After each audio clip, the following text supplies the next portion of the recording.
Good evening, everyone.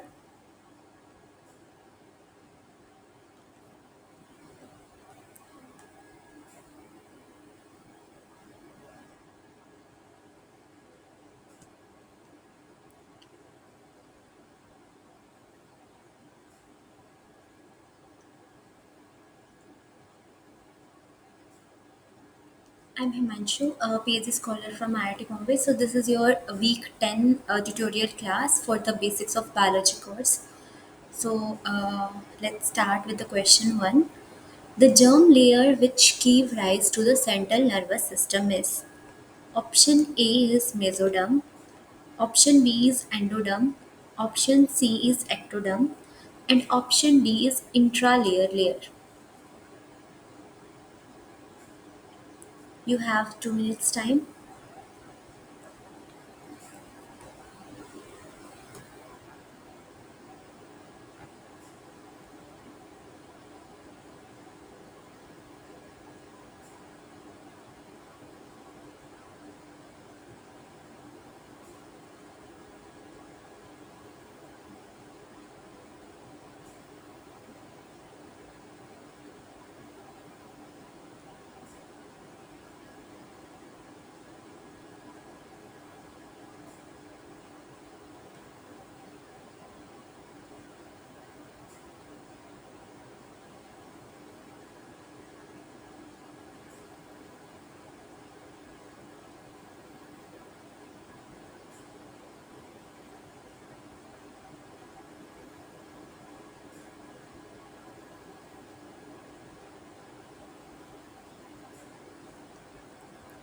Okay, let's see what is the answer for this question. So, the right answer for this question is the ectoderm. We know that during the embryonic development, the body forms three kind of germ layers. One is ectoderm, and then second one is the mesoderm, and third one is endoderm. As the name also suggests, ectoderm, that is outside the layer, like outside layer is the ectoderm, endo that is present inside. So endoderm which is present inside and mesoderm which is present between these two layers, that is ecto and endo. So we called it as mesoderm. So these ectoderm form mostly this central nervous system, peripheral nervous system, skin and sensory organs. And mesoderm form the muscles, bones, blood, heart, and kidneys. And endoderm form the digestive tract, liver, pancreas, and the lungs. In the question they asked like which this layer give rise to the central nervous system. So the layer which give rise to this central nervous system is the this ectoderm. So that's why the right answer is this ectoderm. Moving to the next question, the triple membrane of connective tissue that protects the brain from external pressure is three membrane, which is made up of this connective tissue and that protects the brain parts from any kind of pressure, any external pressure is option A is cerebrospinal fluids, option B is choroid tissue, option C is odontoid process, and option D is meninges. You have a 2 minutes timing.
Okay, let's see. Right, the right answer is this the meninges.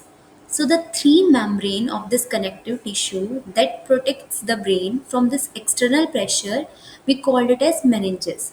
What are these meninges? Is they are the three layered protective membrane which is made up of the connective tissue that surrounds the brain and also the spinal cord. They provide the physical protection, support, and also cushioning to the central nervous system so that it can protect from any kind of damage. So, what are these three meninges or three layers? The three layers are, the first one is the dura mater, second one is arachnoid matter, and third one is pia mater. This dura mater is the outermost layer of this brain, which is very thick in size and also the very toughest layer. The thick and toughest layer is the dura mater, which is directly attached to the skull part. And the middle layer, we call it as arachnoid matter. It's a web-like structure and it contains the cerebrospinal fluids which act as a cushion and protect from the pressure. And the third layer, which is present inside and also called this inner layer, it is very thin and very delicate membrane and it is very tightly attached to the brain and spinal cord. So this one is like brain, so like which is very directly or closely attached to the brain is the this pia mater layer, that is inner layer. And then middle one is arachnoid. Like this arachnoid is not a like thick layer, it's a like fluidish, and we call this fluid is the cerebrospinal fluid. So this arachnoid matter is normally made up of this cerebrospinal fluids, and the outermost layer, it is made up of this dura mater, which is very thick and very toughest layer that is directly attached to the skull. So the right answer, that the three membrane which protects the brain from any external pressure is the meninges. Move. So here we can see that this is the three protective layers. Through the diagram here we can see that this is the arachnoids and the pia maters, and this one is the bone of skull, and like just connected to this skull is this dura mater, and it is made up of two types. One is periosteal and the meningeal, and after that this arachnoid, and then this pia mater. So these are the three meninges. This dura mater, that periosteal, as the name suggests, osteal. Osteal means osteocytes. Osteocytes means bone. So this periosteal, which is the outer layer of this dura mater, it normally attaches to the bone. And meningeal, as this is the inner layer of this dura mater which is closer to the brain, that is meninges related to brain. So that's why this periosteal is attaches to the bone parts and meningeal is closer to the brain. These two layer fused except to enclose the dural sinuses, otherwise these two layers are the fused and made up, and combinedly we called it as dura mater. And then second one is the arachnoid. Here we can see that this arachnoid, it is like mostly filled with this cerebrospinal fluids, and the pia mater, it's normally delicate and it folds some convolutions. Here we can see that some convolutions are present. So these are the three layers which protect the brain or central nervous system. Moving to the next question, the H-shaped column of neurons are constructed with nerve fibers called. Option A is lateral sulcus, option B is corpus callosum, option C is corpus striatum, and option D is anterior horns. So the H-shaped column of neurons.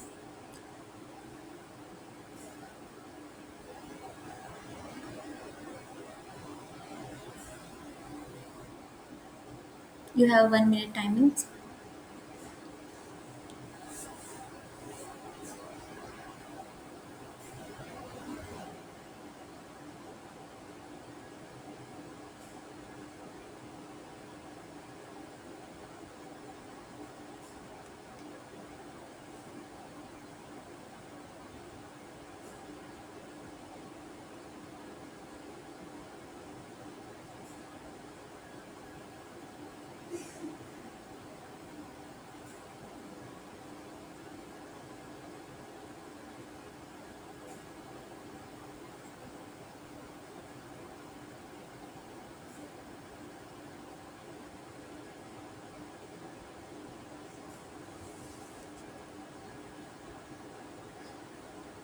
Okay, let's see the right answer for this question. So the right answer is anterior horns. So these anterior horns are the H-shaped column of neurons and is constructed with the nerve fibers. So we know that the spinal cord contains a region of gray matter, and this gray matter is normally, we know that it is made like this. So like H shape, it's shaped like a H or butterfly when we viewed in a cross section. So this cord, which contains the region of this gray matter, it's shaped like a letter H or a butterfly when we see like through the cross section. This H-shaped structure consists of a nerve, bodies, and the fibers, which are divided into the different sections. First one is the anterior horns, also called the ventral horns. It is normally found in the front or the ventral part of spinal cord gray matter, and it contains the motor neurons that send signals to muscles for voluntary movements, like voluntary, that we can control those kind of movements, and it play a key role in transmitting signals.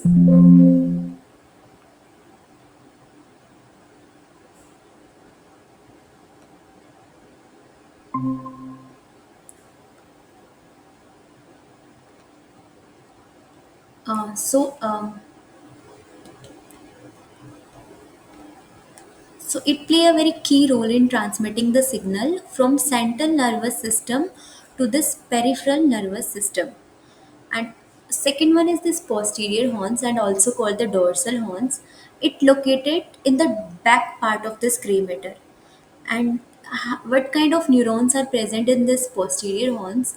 They contains the sensory neurons, sensory, that help in the sense, that receive the signal from the body, like if there is a like touch, pain, temperature, they receive the signals, and then they send to this neurons, like which have this sensory kind of neurons. So whenever like hand touches like any hot things or any cold, then those receptors will send the signals to this sensory neurons, and these sensory neurons, like which contains this posterior horns or also called this dorsal horns, they contains this uh, sensory neurons. And the third one is the lateral horn, which is present in some spinal cord sections, and it is found in the middle of H in the thoracic and upper lumbar spinal cord. It contains the neuron that are part of the autonomic nervous system, and autonomic nervous system means they control the involuntary functions, that which is not under the control. So here in the question, it mentioned that is H-shaped column, and we know that the H-shaped columns under this gray matter, like which have this anterior horns only, because there is no option as such posterior horns and also this lateral horns. So anterior horns are there, which is a part of this spinal cord gray matter only. So that's why anterior horns are the right answer for this question. Moving to the next question. The involuntary actions of the body are controlled by option A is medulla oblongata, option B is cerebrum, option C pons varolii, and option D is pituitary. Involuntary actions of the body are controlled by.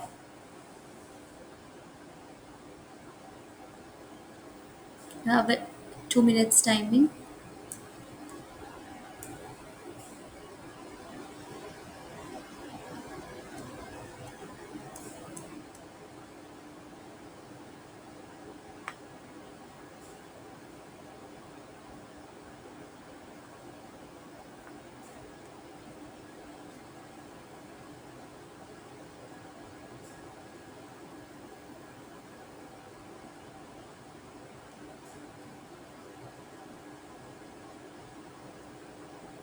Any guesses? Anyone?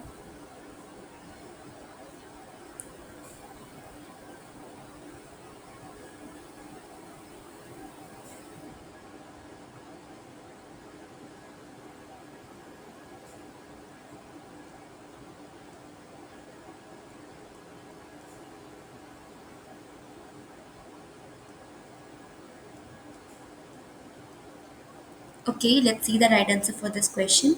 So, medulla oblongata is the right answer for this question. So, we know that there are two kind of actions in our body. One is voluntary and one is involuntary actions. Voluntary, which we can control, and involuntary, which we can't control, and they are mostly the reflex action. And through the reflex mechanism, these actions are controlled by this like reflex actions only. So this medulla oblongata, like it is a part of the brain stem that controls normally this involuntary or the automatic functions, and which is very essential for survival also. So this part, this medulla oblongata, it acts as a control center for many reflexes and autonomic activities like breathing regulation. We can't control, right? So these all are controlled by this brainstem part, which is called this medulla oblongata. Second is heartbeat control. Also, we can't control. So this cardiac function is also controlled by this part.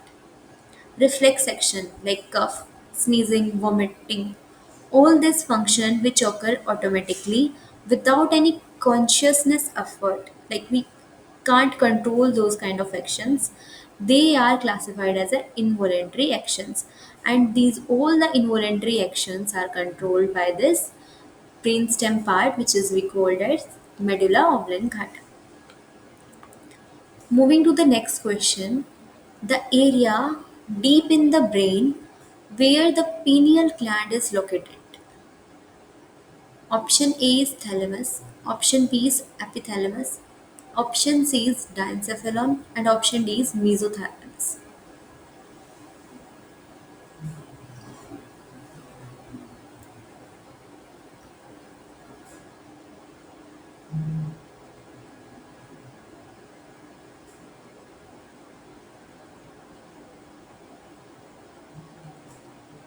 So you have 2 minutes time.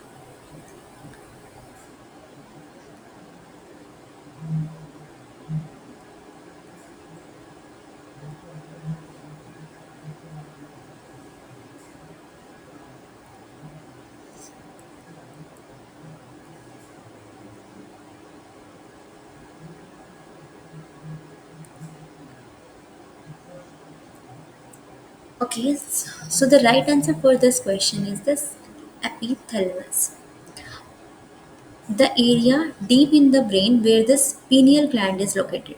What is this pineal gland is?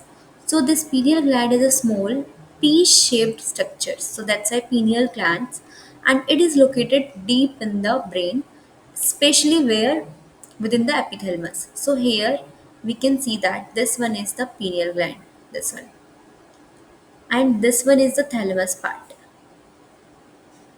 and like, and it is located like deep in the epithalamus. Here epithalamus is there, but they don't mention this here. So this epithalamus is part of this diencephalon, and it plays a very crucial role in circadian rhythm, that is the sleep wake cycles.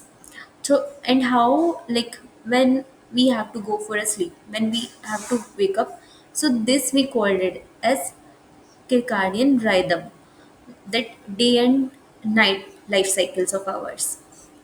So these all are maintained by this pineal gland, and how it will maintain this? They produce a one hormone. We called it as melatonin, and these melatonin hormone that controls the sleep patterns. Like when we have to go for sleep, like if regularly we go for like around 10 p.m., then next day like 4 5 days, then sixth day also like we feel sleepy around 10. So these all controlled by this melatonin hormones, which is produced by this gland called this pineal gland.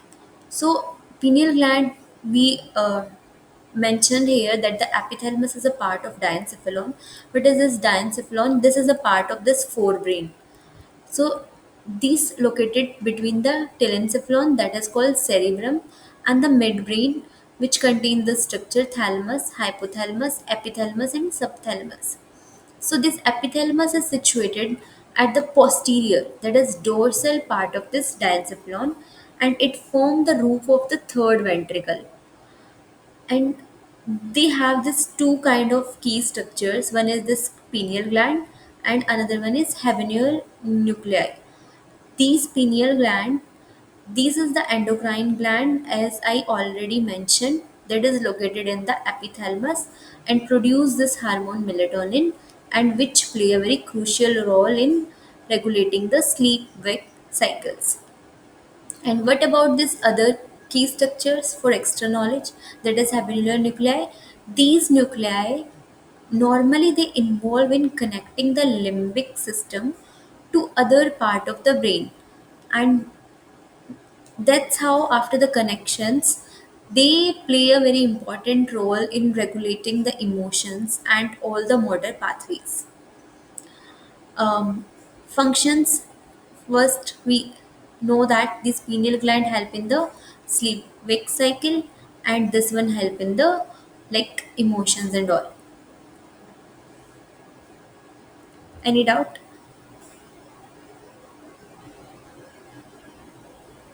Okay, so moving to the next question. The primary control center for reflex action is: option A is cerebrum, option B is cerebellum, option C is medulla oblongata, and option D is spinal cord. So, what are the primary control center for this reflex action? You have 1 minute's timing or two.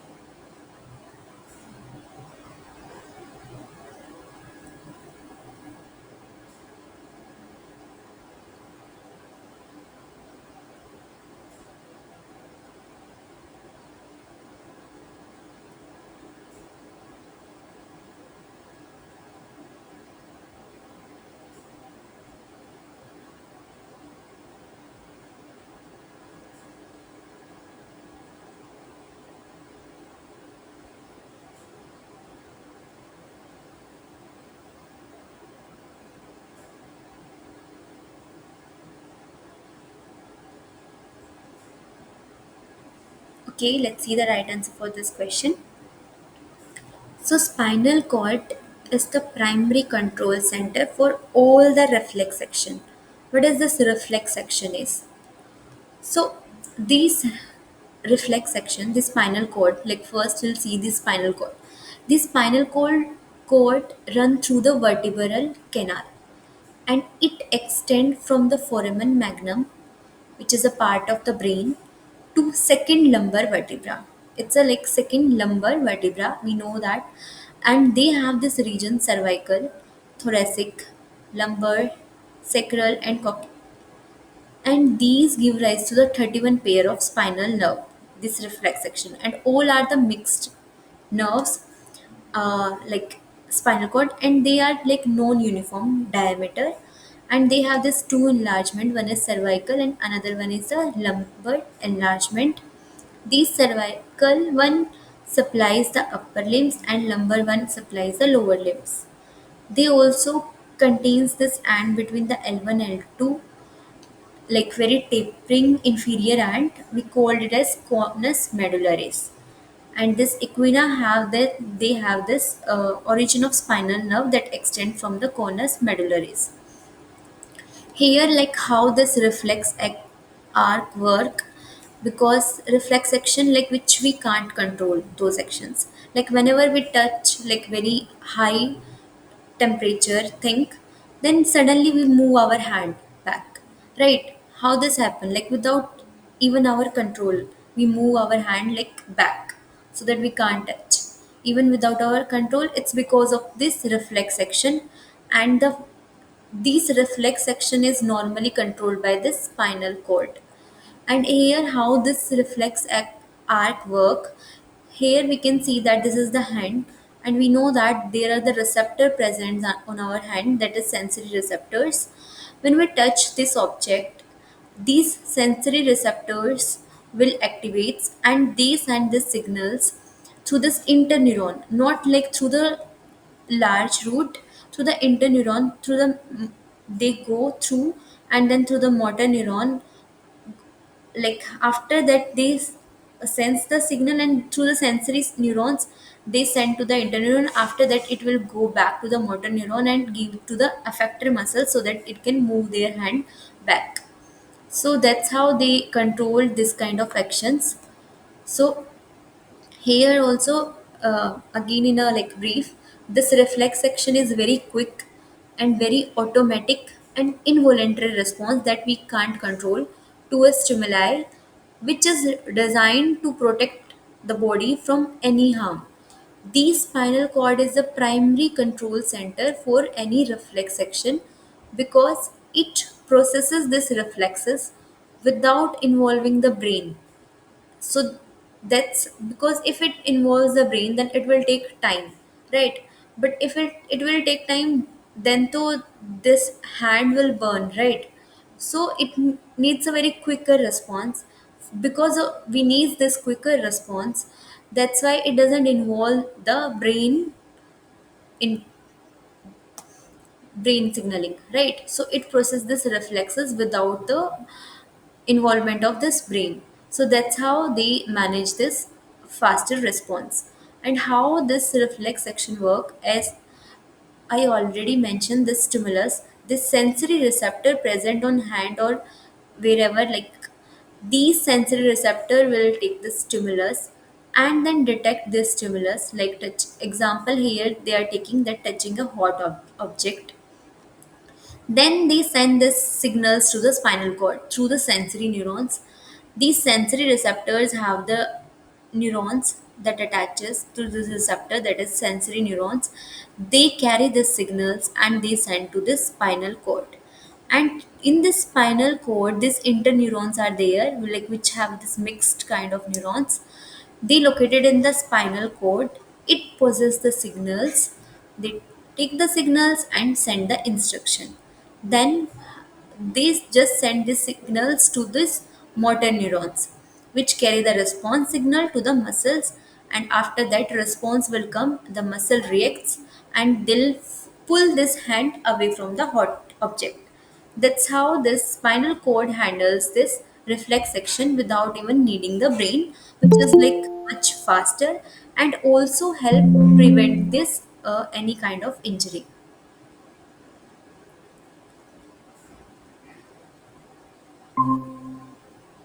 Okay.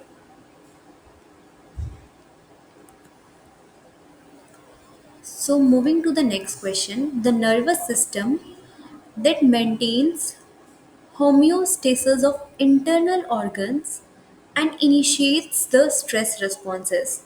Like what, like which kind of nervous system maintain the homeostasis of this internal organs and initiates the stress response? Option A is autonomic nervous system. Option B is central nervous system. Option C is peripheral nervous system, and option D is spinal nerves.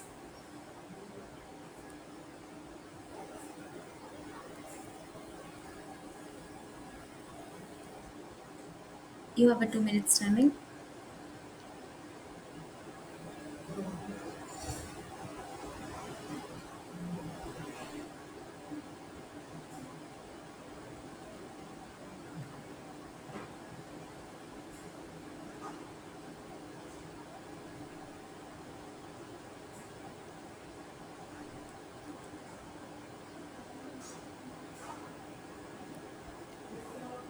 Okay, let's see the right answer for this question. So this autonomic nervous system is the right answer, like which controls all the homeostasis, that is balance of the internal organs.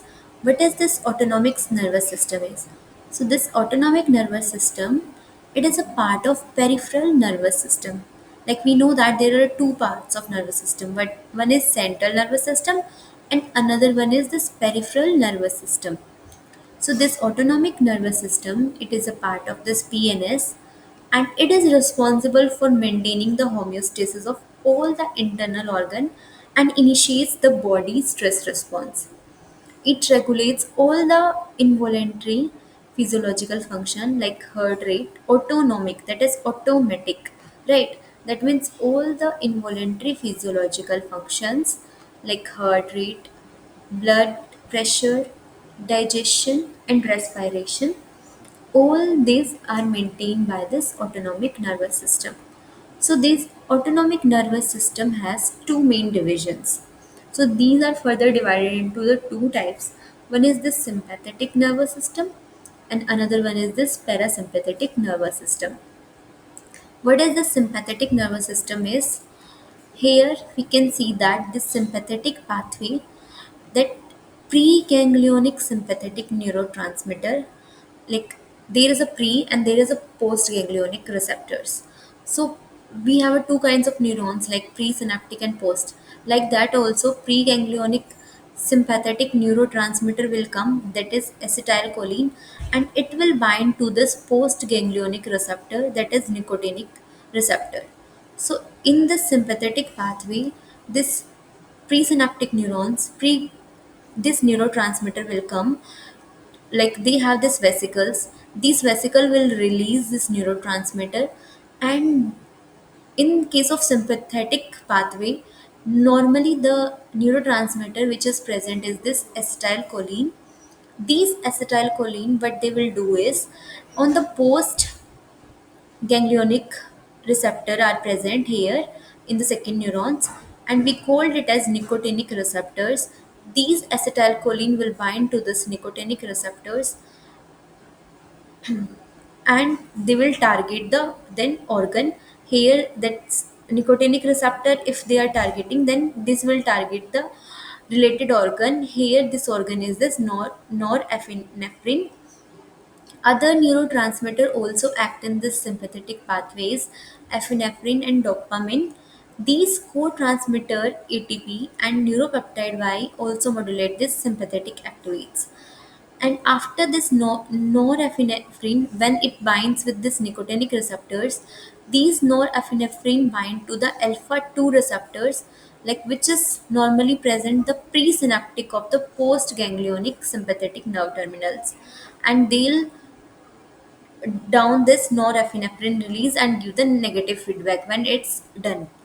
So in this, like this is the very detailed, that is these preganglionic fiber originate from the thoracic 1 to lumbar 2 by 3. This is a like memorable, and the cell bodies of these neuron sympathetic nerves lies in the spinal gray matter. These nerve fiber, they extend to this paired ganglia, and then they'll create the sympathetic chain that lie immediately lateral to the vertebral column or extend to the unpaired distal plexus. After that, these postganglionic neuron of this sympathetic nerve fibers, they travel to the target organ. In this way, they control these all kind of this fight or flight kind of responses. But in case of parasympathetic nervous system, they normally like they control the rest and digest kind of responses. Like they slow down the responses, like if sympathetic help in the increase in the heartbeat, normally they help in the slow down of the heartbeat, that is in the rest and digest responses. So this PNS arises from the cranial nerves, third, seventh, ninth, and 10th, and from the sacral segments to the sacral 1 to sacral 4. And here sympathetic, we see that it is from the lumbar to like thoracic 1 to lumbar 2 by 3, and here this PNS arise from the cranial nerves, third, seventh, ninth, and 10th, and from sacral segments 1 to 4. These PNS parasympathetic nerve ganglia, that is very closely proximity to the end organ. So these preganglionic nerve terminal then release this acetylcholine into the synapse, and the postganglionic cell bind to this acetylcholine by the nicotinic receptors. After that, it releases the acetylcholine into the synapse, and it shares with the target organs. These acetylcholine receptors, then they are normally this muscarinic kinds of receptors, and acetylcholine is rapidly inactivated within the synapse by this cholinesterase enzyme. So in this way, they slow down the functions and help in the rest and digest responses. Here we can see that in case of parasympathetic, they have this cholinergic, and in case of sympathetic, they have this androgenic related. So this is cholinergic and this is androgenic, which is responsible for the fight and flight responses, and this one help in this rest and digest responses. So fight and flight means normally they help in increase in the heart rate, sympathetic one, increase in the respiratory rate, increase in the blood pressure, and increase in the pupil dilation. Few of help in the decreases also, that is digestion, if they want to decrease the digestion and urine production. And this parasympathetic normally they help in decrease the functions. Here we can see that decrease, like opposite to that, that is decrease the heart rate, decrease the respiratory rate, decrease this blood pressure and the pupil dilation, and the only function like which help in the increase, that is digestion. So this parasympathetic, like whenever it also control the digestion, and it normally help in the increase in the digestion when it activates this kind of nervous system, that is parasympathetic nervous system, normally it help in increase in the digestion process. So these are the normally function of the sympathetic and the parasympathetic nervous system.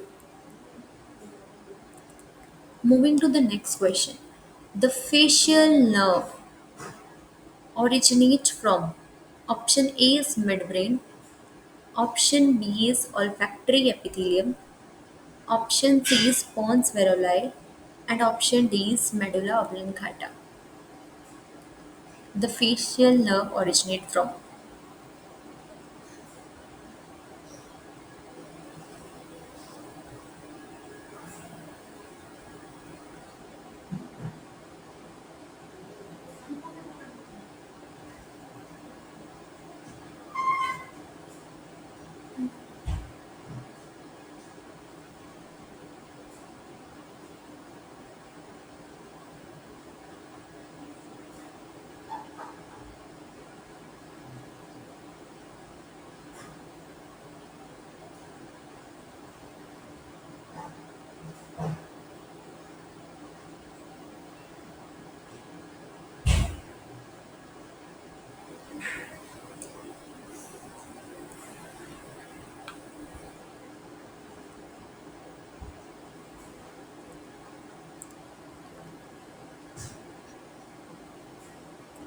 Okay, the right answer for this is the pons varolai.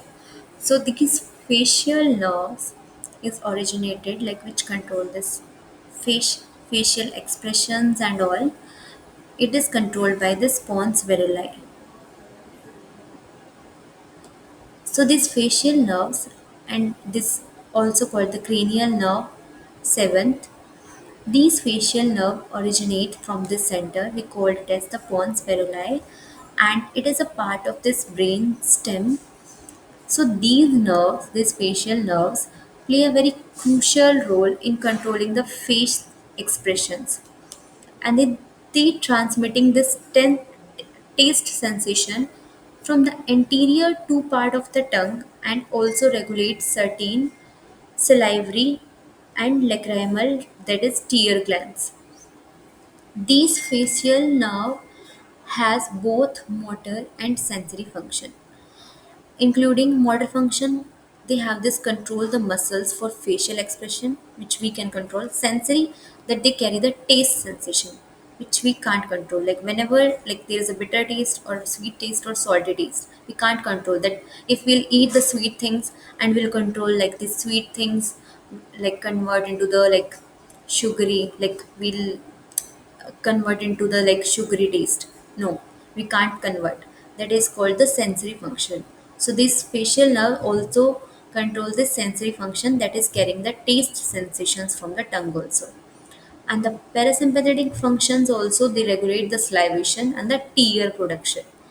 So these are the things which is controlled by this facial nerves, and it is originated from this pons veruli, which is a part of this brain stem. Moving to the next question, the electrical activity of the brain can be known from option A is EEG, option B is PET scan, option C is CT scan, and option D is biopsy. The electrical activity of the brain can be known from. You have 2 minutes timing.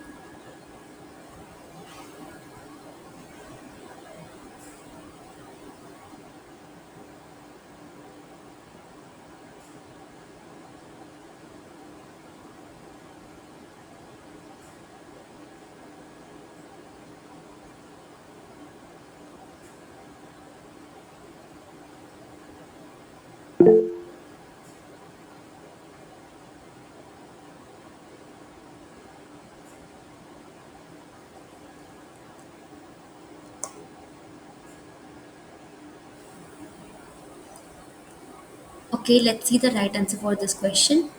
The right answer for this is EEG, that is electroencephalogram. EEG is the recorded electrical activity that is generated by the brain. In general, this EEG is obtained using the electrodes. So there are the electrodes, then they placed on the skull, that is the head part. Through the electrodes, they attaches this electrode to the different brain parts on the scalp with the conductive gel, like, because these we can't connect like that only. There is a conductive gel that we have to place so that it help in the conduction of the signals to the conductive gel in the scalp. With the help of electrodes, this will obtain the informations, EEG. So the amplitude of this EEG signal typically ranges from 1 to 100 microwatt in a normal adult, and it is approximately 10 to 20 millivolt when it measured with the subdural electrodes, such as like needle electrodes. Right. Moving to the next question, the number of thoracic spinal nerve in humans is. Option A is 11 pairs. Option B is 12 pairs, option C is 8 pairs, and option D is 6 pair.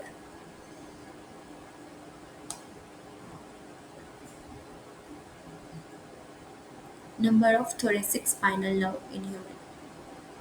It's a memory based question.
So let's see the right answer for this question. So there are the 12 pairs of this thoracic spinal nerve. So this one is the thoracic spine, and they have like this 12 pairs of this thoracic spinal nerve. So it's a memory based question, that remember that there are the 12 pair of this thoracic spinal nerve present in the human. Moving to the next question, the membrane that binds to the neurotransmitter. and responds by depolarization or hyperpolarization is. Option A is presynaptic membrane. Option B is postsynaptic membrane. Option C is synaptic cleft, and option D is integrin. So you have a 2 minutes timing to answer this question.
Okay, let's see the right answer for this question.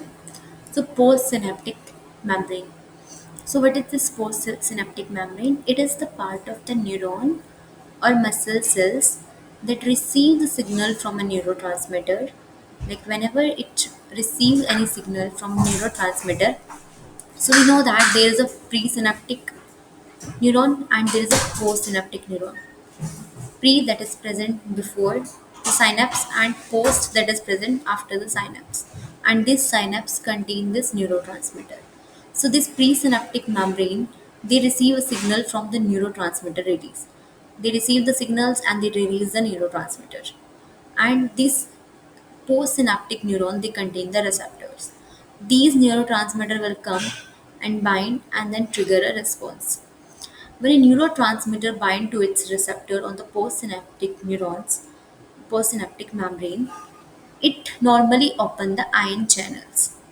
Whenever it opens the ion channels, this ion will move from outside to inside and it will leads to the depolarization of the that is wha- initially the membrane is polarized, that is positive on the outside, negative on the inside.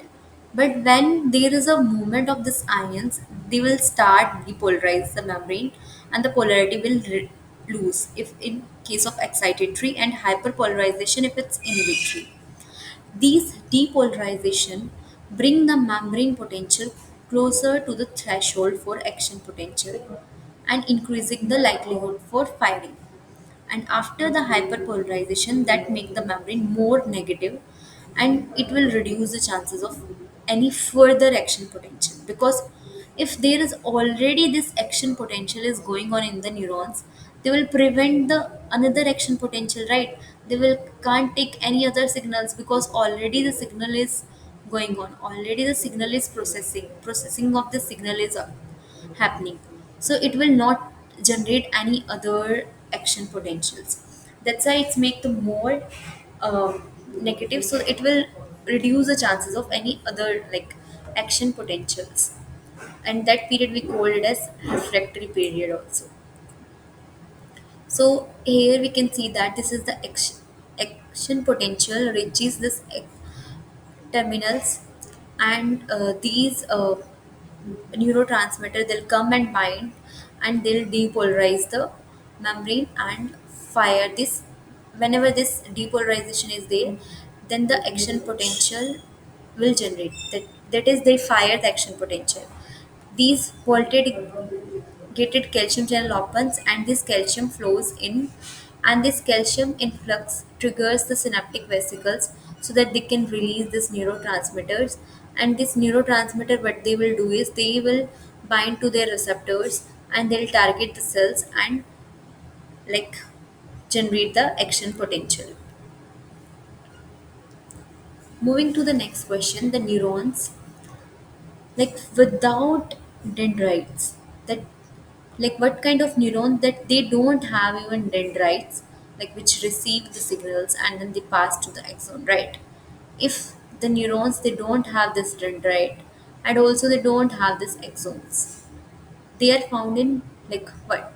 Option A is crustal cells of olfactory bulbs. Option B is olfactory epithelium. Option C is interneuron. And option D is amacrine cells of retina. You have a 2 minutes timing. The neurons without dendrites and axons.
Okay, let's see the right answer for this question. That is amacrine cells of retina.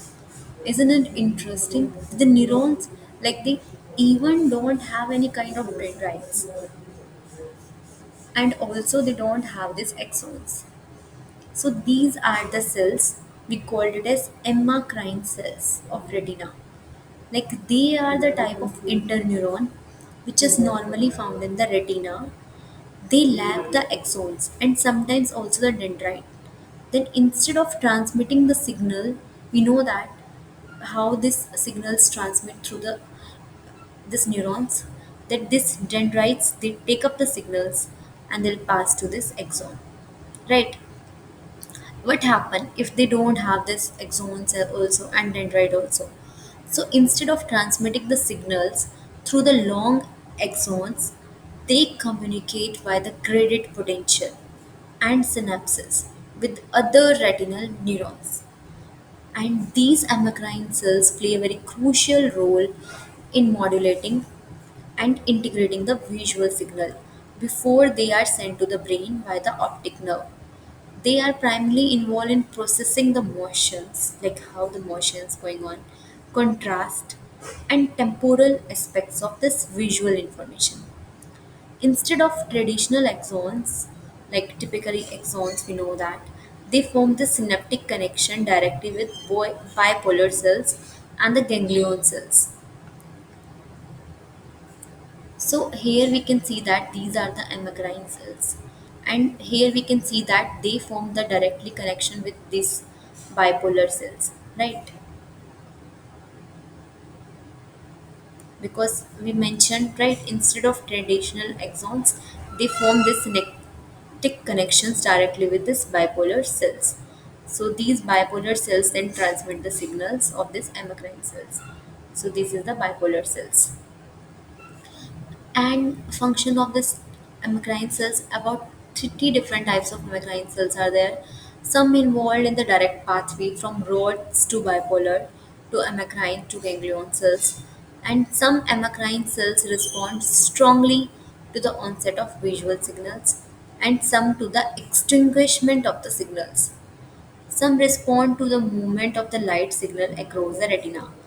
These amacrine cells are a type of interneuron that aid in the beginning of this visual signal analysis.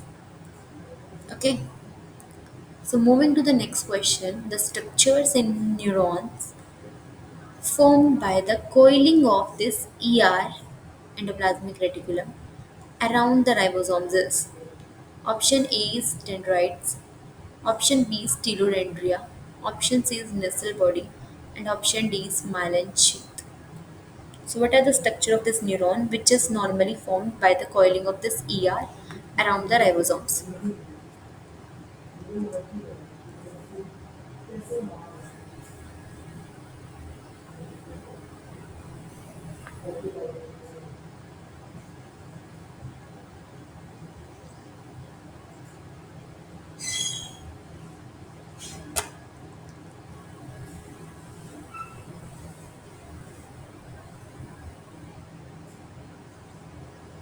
You have a 2 minutes timing.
Okay, the right answer for this question is the Nissl bodies. So the structure in the neurons that is formed by the coiling of this endoplasmic reticulum around the ribosome is the Nissl bodies. And what is this Nissl bodies is? These are the large clumps of this basophilic materials. Basophilic, that is basic. When we stain the basic dye, then we can stain with this basic dyes, right? That's why we call it as basophilic material, which is present around this nucleus. It is an aggregation of many parallel cisternae of the rough endoplasmic reticulum with their rosette of free polysomal ribosome. That means they are form of this ER, that is endoplasmic reticulum, and the ribosomes. And function of this is this the protein synthesis. Normally, like in the because in the neuron, what kind of protein synthesis? That is neurotransmitter. So help in the neurotransmitter synthesis. This nasal body help in the neurotransmitters. Moving to the next question, the loss of impulse in neurons while traveling down the axon is prevented by. If the impulse is there, then there is a loss is there, right? But who prevents this loss?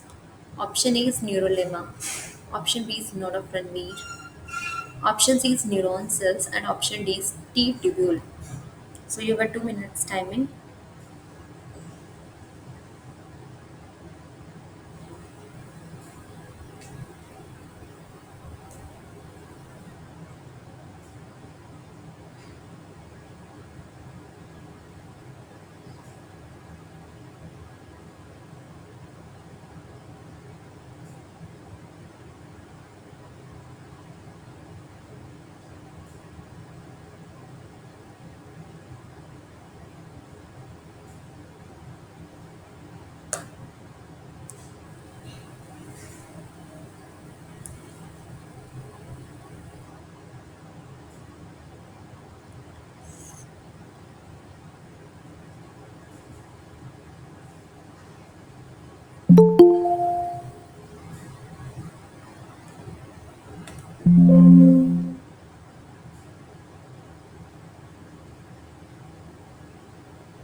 Okay, let's see the answer for this question. So, the loss of impulse in neurons while traveling down the axon is prevented by this node of Renvir. So, this node of Renvir is the right answer for this question. What is this node of Renvir is? Here we can see that there are two kind of neurons, right? One is this myelinated axon and another one is this unmyelinated axon. Myelinated, as the name suggests, it is made up of this myelin sheath. We know that during the conduction of these signals, these myelin sheath, which is normally made up of the insulated material, like insulating material, and which help in the loss of this impulse, right? And here there is the node of Renvir where this myelin sheath is absent. So in this kind of neurons, in this kind of myelinated axon, these signals moves like they move through this saltatory kind of induction, right?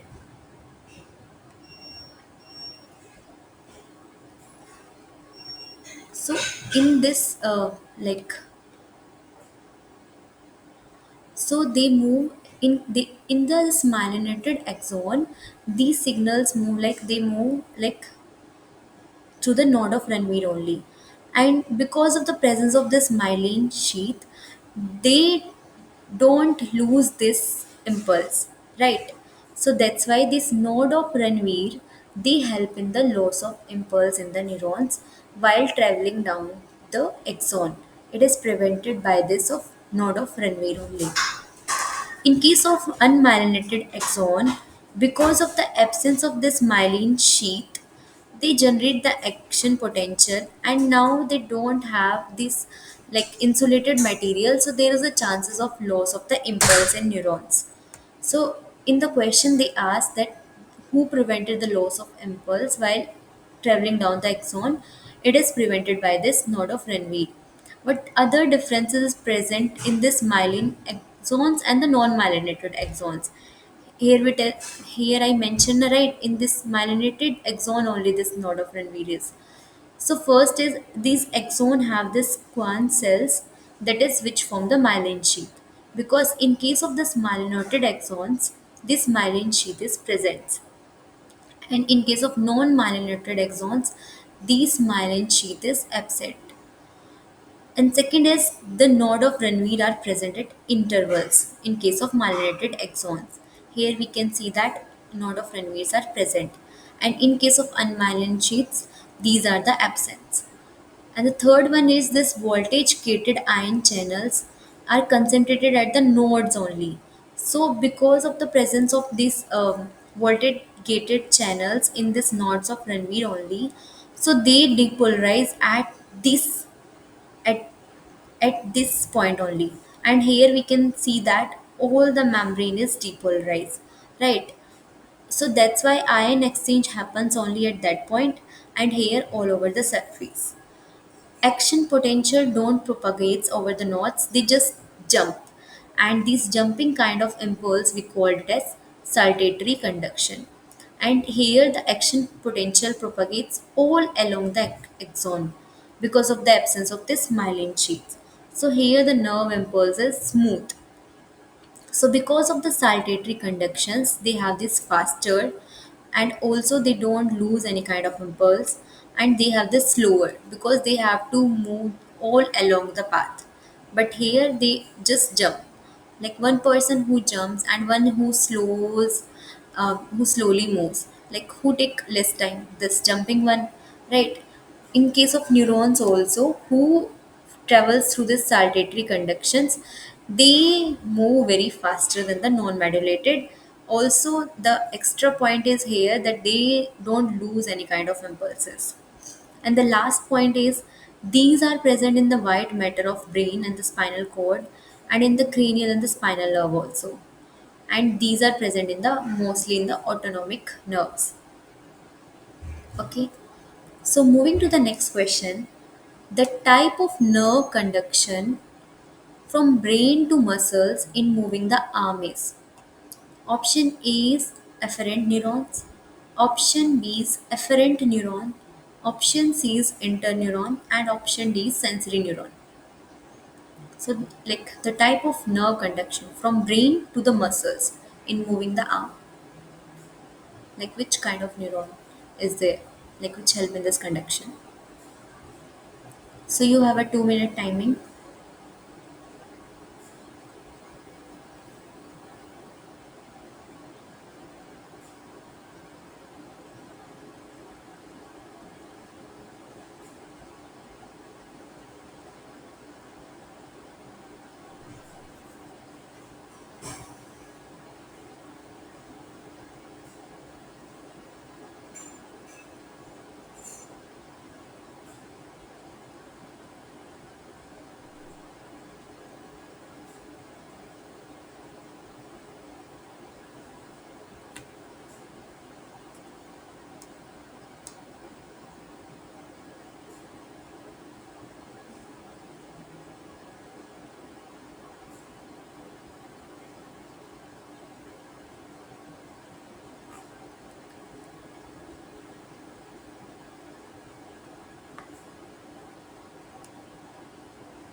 Okay, let's see the right answer for this question. So the right answer is this afferent neuron. So these are the neuron that efferent neuron is the type of neurons that nerve conductions happens from the brain to the muscles and help in the moving the arm. So what are these afferent neurons are? So these neurons are responsible for carrying the motor commands, like this is the brain. So they carry the motor commands from the brain to the spinal cord, and after that it will send to the muscles and the glands. Efferent means who receives the signals. Like when we touch any hot temperature things, it receive. So we call it as efferent, which send the signals from the muscles to the brain. But in response to that, when brain send the signals to the organs, we call those kind of neurons as the efferent neurons. So there are two kinds of neurons. One is efferent and one is these efferent neurons. So these efferent neurons are responsible for carrying this motor commands from brain or spinal cord to the muscles and glands. In case of moving the arm, this brain sends the signal to the muscles by this efferent neuron so that it can trigger the movement and it can move the like hand, like muscles of the hands. So these neurons are a part of this somatic nervous system. Somatic nervous system means which control this voluntary movements of the skeletal muscles. So how it will move, these signals travel from the motor cortex, that is brain, to the spinal cord. After that, the spinal cord will give these signals to the motor neurons, and then this motor neuron send the signal to the arm muscles, which cause this contraction and the movements. Like that this movement will happen. So that's why the right answer, this is the efferent neurons. So which the type of nerve conduction from brain to muscles and moving the arm, that is the through the efferent neurons. Why not afferent neurons? Because afferent neurons, they carry the sensory signals. They'll take the signal from the body, that means vice versa, they take the signals from the muscles and then send to the brain, like brain, not to the motor commands. But in case of efferent, it send the motor commands from brain to the muscles. If it send the brain to the muscle, then we called it as efferent neurons. If it will send back, that is muscle to the brain, we called it as efferent neurons. But in the question they asked like from the brain to the muscles. That's why the answer is efferent neurons. Another one is the interneuron. These interneuron found in the spinal cord and the brain and relying the signals between the sensory and motor neurons, but not directly it controls the muscles. And the last one is the option is the sensory neurons. These sensory neuron, it is the another term for this afferent neuron only, because these sensory neurons, they detect the stimuli like touch or pain and they send to the information to the brains, not to the muscles, right? The sensory will sense and it will give the signals to the brain, not to the muscles. The only thing that gives the signals to this muscle is this efferent neurons. Okay, so moving to the next question, the principal conductance which is not responsible for maintaining the resting membrane potential is. So what is the principal conduction which is not responsible for maintaining the resting membrane potential? Option A is sodium, option B is potassium, option C is calcium, option D is chloride. So you have 2 minutes timing in the question like which is not responsible.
So the right answer for this question is the calcium. So the resting membrane potential, because it this sodium is also help in maintaining the resting membrane potential, and also this potassium is also helping, and chloride also. But this calcium they don't responsible for maintaining this resting membrane potential. So this resting membrane potential, like which is normal, what is this resting membrane potential? The potentials which is present when there is a no conduction of any signals. Then we called it as resting membrane potential when there is a no stimulus and there is a no conduction. And it is normally maintained by this sodium, potassium, chloride ions along with sodium potassium pump. But this calcium doesn't play any significant role in maintaining the resting membrane potential. And we know that this resting membrane potential typically it is like around this minus 70 millivolt in most of the neurons. And mostly it is maintained by this potassium efflux that is leaving the channels and sodium influx. When there is an entry of this sodium ion and there is an outing of this potassium ions, then it will maintain this like resting membrane potential through the leak channels.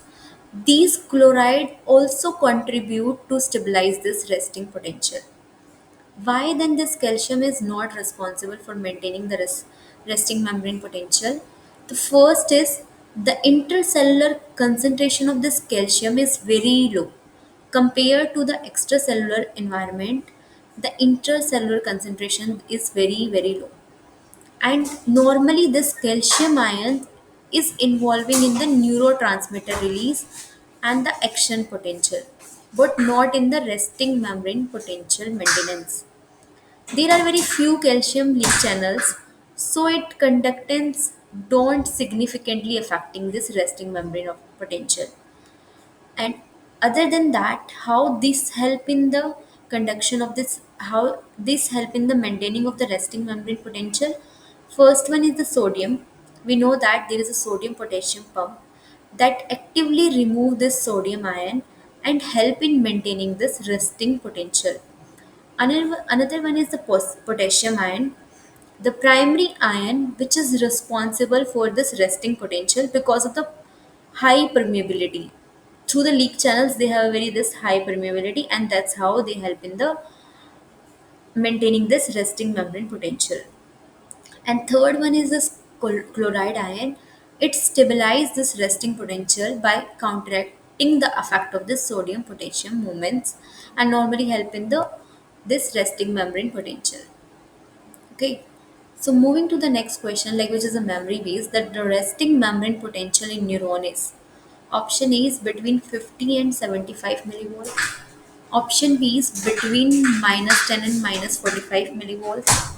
Option C is minus 42 minus 75 millivolts.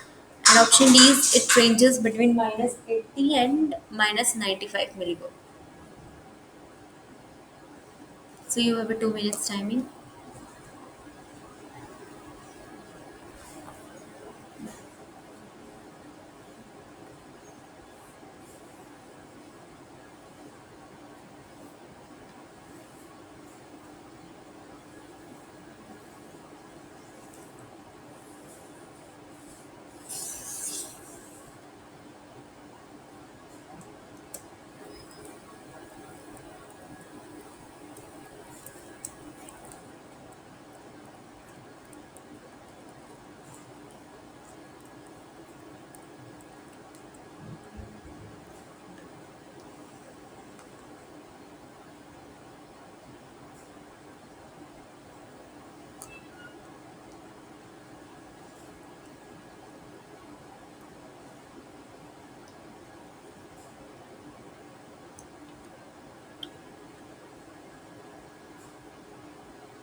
Okay, let's see the right answer for this question. um, Between minus 40 to minus 75 millivolt. It is the right answer for this question. So we know that these neurons, they have a very selectively permeable membrane.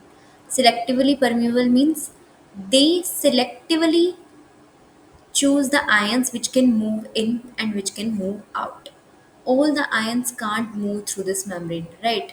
Only selectable ions can move through this permeable membrane, selectively permeable membrane, that is selective, like few ions can move. During the resting condition, we know that this membrane is permeable to potassium when the channels are open and impermeable to sodium because sodium channels are closed.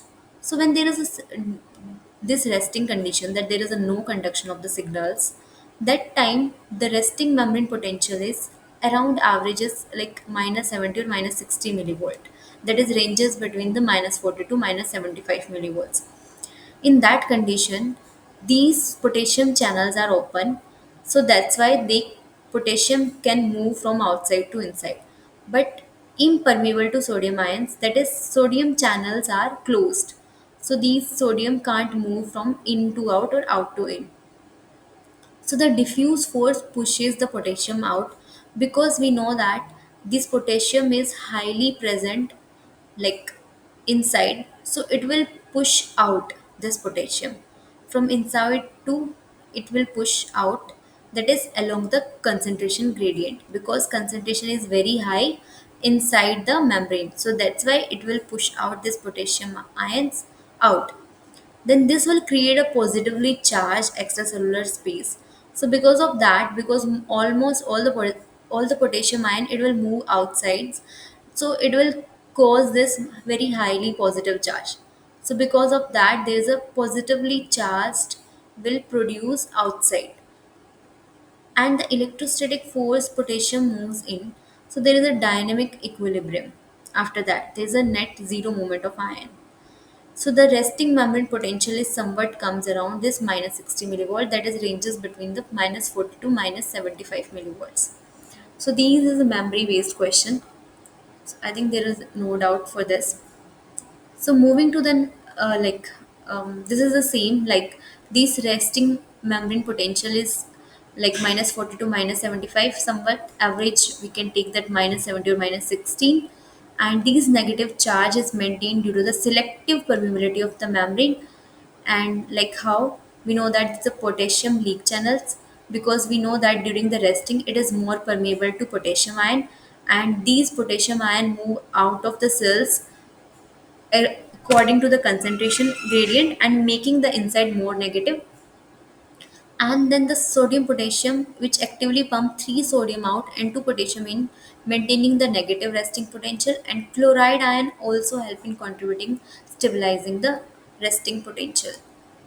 In the previous question also we saw that these three channel maintaining the resting membrane potential, that is potassium, sodium, potassium pump and the chloride ions. So moving to the next question, the ion responsible for the increase in positive ion and dropping the negative potential inside the axon, and thus leading to the generation of an action potential is option A is sodium, option B is potassium, option C is calcium, and option D is chloride. So the ion which is responsible for increase in the positive ions and dropping the negative potential inside the axon.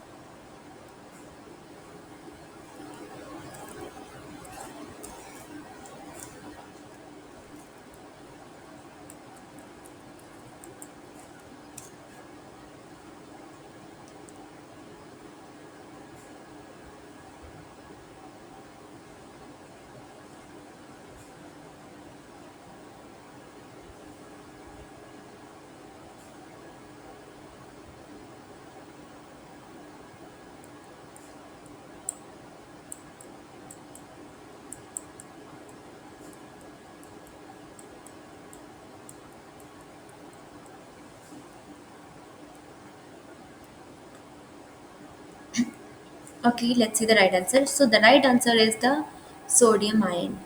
So how we know that action potential occur inside the neuron and become less negative when there is a depolarize due to the influx of positively charged sodium ion. We know that how this sodium leads to the action potential. We know that in the previous slide also I mentioned that during the rest state, this sodium pump is closed, right? So neuron is at the resting membrane potential, where the sodium is more outside and more potassium inside the cells. The inside of the cells is negative related to the outside. Then there comes the depolarizing stage when there is a signal come and the action potential generate. So these stimulus cause the voltage gated sodium channel to open. When the sodium rushes, now if the sodium channel opens, then 3 sodium comes inside the neurons and make them more positive. Initially, it is more positive outside, but when this sodium, 3 sodium goes in and 2 potassium goes out, it causes this inner membrane more positive, and we called it as the depolarized state. And when this membrane potential reaches to the minus 55 millivolt from 75 to minus 55, then we say that this action potential is generated. And where is this peak of this action potential is plus 30 to plus 40 millivolt. When the inside of neuron is highly positive, that it almost reverse the membrane potential. Then this sodium channel close and the potassium channel open to restore the balance. After that, it will happen. So in this way, these leads to the action potential. So moving to the next question, the period during which membrane cannot receive any other impulses. Option A is depolarization period, option B is refractory period, option C is impulse, and option D is hyperpolarization. So the period during which the membrane cannot receive any other impulses.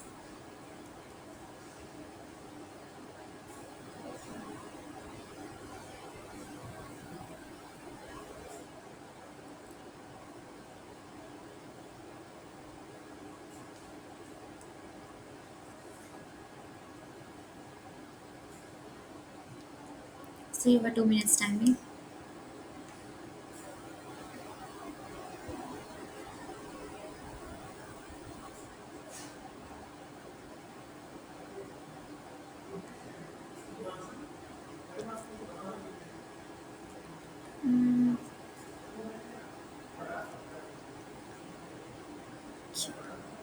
So the right answer is the refractory periods. So what is this refractory period is? It is the time during which a neuron cannot or has a reduced ability to generate another action potential.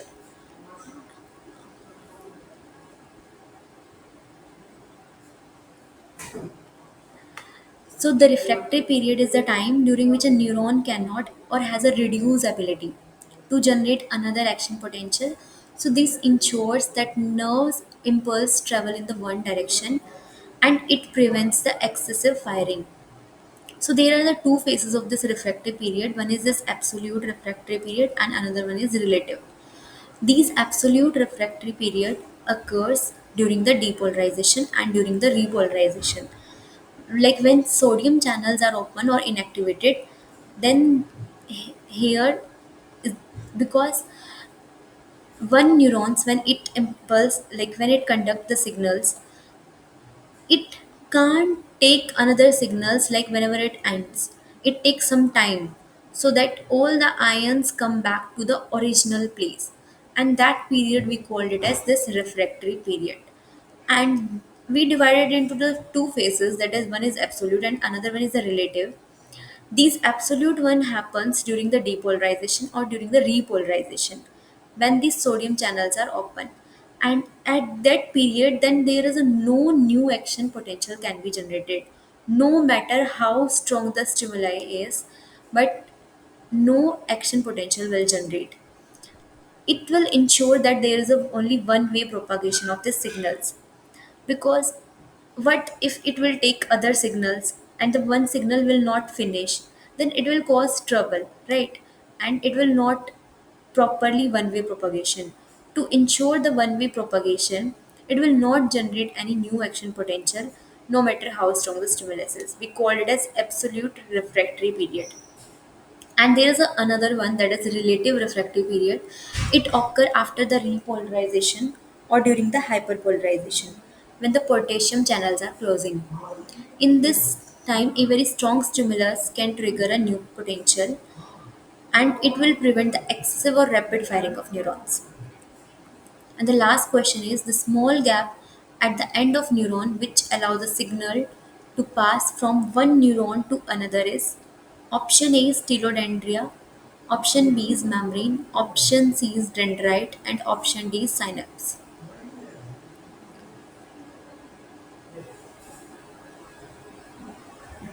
Small gap at the end of neuron.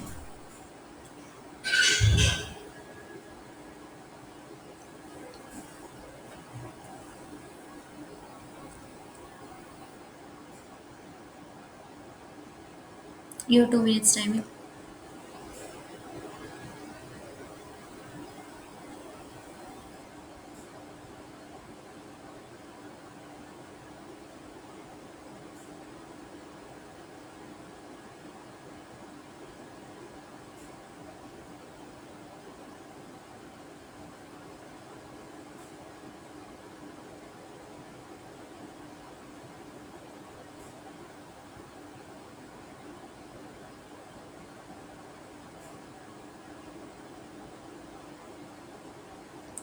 So the right answer for this question is the synapse. So what is the synapse? Here we can see that this is the presynaptic neuron and this is the postsynaptic neuron. And this gap which is present between the two neuron is the synapse. There is a gap between this two neuron, a small gap at the end of neuron which allow the signal to pass from one neuron to another. We called it as the synapse. So this is a synapse is a small gap between the end of one neuron and between the beginning of the another neurons or a target cells. It allows the signal to be transmitted from one neuron to other. So there are two type of synapses. One is chemical, one is another one is the electrical. Chemical synapses, as the name also suggests, and it is the most common type of synapse. And the name suggests that is through the chemicals. And here chemical suggested to the neurotransmitter. And these dopamine acetylcholine send the signals across the synaptic cleft. And these signal transmission is one directional, that is from the presynaptic to the postsynaptic. Another one is the electrical synapse, and these are this direct connection through the gap junctions, and it will allow the faster signal transmission but is very less common in humans. This is the electrical synapse. Here through the diagram also we can see that this is the chemical synapse, and here the chemical is, this vesicles have this, synaptic vesicle have this neurotransmitters, which have a neurotransmitters, that is chemical acetylcholine, dopamine and others, which will release in this synapse only, and it will bind to the postsynaptic neurons, and then it will, in this way it will conduct the signals. In case of electric synapse, this action potential will generate, and through the gap junctions, because this is very closely related, right, this gap is less, so through this gap it will move directly like that through the electric synapse. Here we see that some kind of chemicals is needed. So that's the all for today's class. Thank you.